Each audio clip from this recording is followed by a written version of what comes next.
আপনারা দেখছেন TVN update. স্বাগত জানাচ্ছি আমি রানা রায়হান।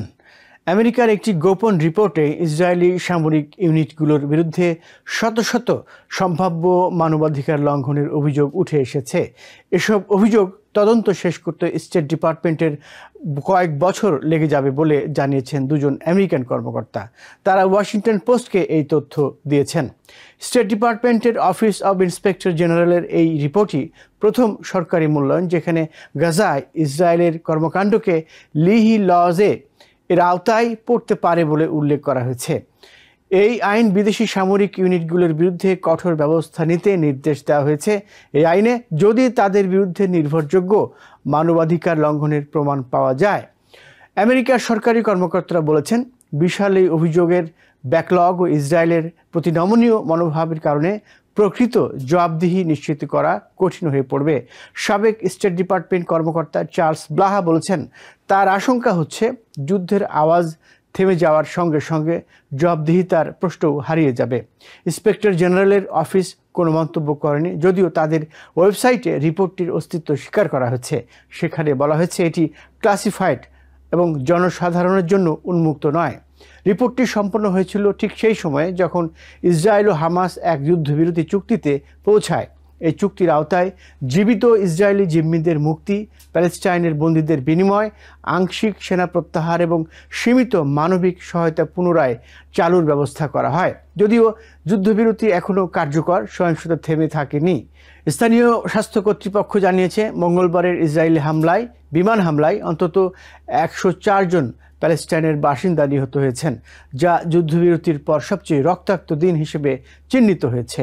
সাবেক সেনেটর প্যাট্রিক জে লিহির নাম অনুসারে প্রণীত এই আইন অনুযায়ী কোনো বিদেশি সেনা ইউনিটের বিরুদ্ধে হত্যা, নির্যাতন বা গুরুতর মানবাধিকার লঙ্ঘনের অভিযোগ প্রমাণিত হলে তাদেরকে আমেরিকান সহায়তা দেওয়া নিষিদ্ধ করা হয়েছে। 2023 সালের 7ই অক্টোবর হামাসের আকস্মিক হামলার পর ইসরায়েলের প্রায় 2 বছরের সামরিক অভিযান চালানো হয়। এই অভিযানে প্যালেস্টাইনের 70,000 মানুষ প্রাণ দিয়েছে বলে স্থানীয় বিভিন্ন সূত্র জানিয়েছে। এই সময়ের মধ্যে দুটি বড় ঘটনার তদন্ত এখনও শেষ হয়নি। 2024 সালের এপ্রিলে ইসরায়েলি হামলায় ওয়ার্ল্ড সেন্ট্রাল কিচেনের 7 জন ত্রাণকর্মীর মৃত্যুর ঘটনা একটি, আরেকটি হচ্ছে একই বছর ফেব্রুয়ারিতে গাজা সিটির কাছে ত্রাণ নিতে আসা শতাধিক মানুষের নিহত হওয়ার ঘটনা। এই দুটি ঘটনায় কংগ্রেসে পাঠানো রিপোর্টে অন্তর্ভুক্ত করেছে বাইডেন প্রশাসন। আমেরিকা প্রতি বছর ইসরায়েলকে কমপক্ষে $3.8 বিলিয়ন সহায়তা দিয়ে থাকে এবং সাম্প্রতিক বছরগুলোতে অতিরিক্ত কয়েক বিলিয়ন ডলার আরও বেশি অনুমোদন করা হয়েছে। এর ফলে ইসরায়েলি বিশ্বের সবচেয়ে বড় আমেরিকান সহায়তা পাওয়া দেশ হিসেবে রয়ে গেছে। রিপোর্টে উল্লেখ করা হয়েছে, ইসরায়েলের জন্য একটি বিশেষ যাচাই পদ্ধতি চালু আছে যার নাম ইসরায়েল লিহি ভেটিং ফোরাম। এটি অন্য যে কোনো দেশের তুলনায় অনেক জটিল এবং ইসরায়েলের জন্য তুলনামূলকভাবে সুবিধাজনক। সাধারণভাবে কোনো বিদেশি সেনা ইউনিটের বিরুদ্ধে একজন কর্মকর্তা আপত্তি তুললে তাদের সহায়তা স্থগিত করা যায়। কিন্তু ইসরায়েলের ক্ষেত্রে জেরুজালেমে অবস্থিত আমেরিকান দূতাবাস এবং ব্যুরো অফ নিয়ার ইস্টার্ন অ্যাফেয়ার্সের কর্মকর্তাদের নিয়ে গঠিত একটি ওয়ার্কিং গ্রুপকে আগে সম্মতিতে পৌঁছাতে হয় আসলে মানবাধিকার লঙ্ঘন হয়েছে কি না। এই গ্রুপ ঘটনাটি নিয়ে সরাসরি ইসরায়েলি সরকারের সাথেও পরামর্শ করে, যেখানে ইসরায়েল নিজস্ব ব্যাখ্যা বা গৃহীত পদক্ষেপ তুলে ধরতে পারে। এরপর সেই ইউনিটকে অযোগ্য ঘোষণার সুপারিশ করা হলে সেটি চূড়ান্তভাবে অনুমোদন করতে হয় সেক্রেটারি অব স্টেটকে। সমালোচকরা বলছেন, এই জটিল পদ্ধতির কারণে ইসরায়েল জবাবদিহিতার বাইরে থেকে যায়। সাবেক স্টেট ডিপার্টমেন্ট কর্মকর্তা জশ পল বলেছেন, এ পর্যন্ত কোনো ইসরায়েলি ইউনিটের বিরুদ্ধে স্পষ্ট প্রমাণ থাকা সত্ত্বেও আমেরিকা কখনো সহায়তা বন্ধ করেনি।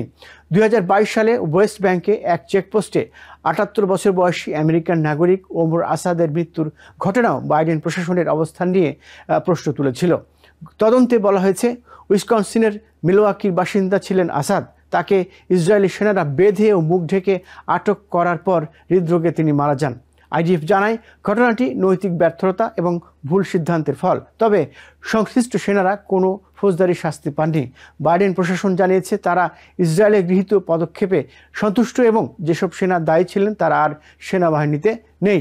সাবেক কর্মকর্তারা বলেছেন, ইসরায়েল প্রসঙ্গে বাইডেন প্রশাসনের এই নমনীয় মনোভাব ট্রাম্প প্রশাসনের নীতিরই প্রতিফলন। তাদের মতে এই বিষয়ে দুই প্রশাসনের মধ্যে কার্যত কোনো পার্থক্য নেই।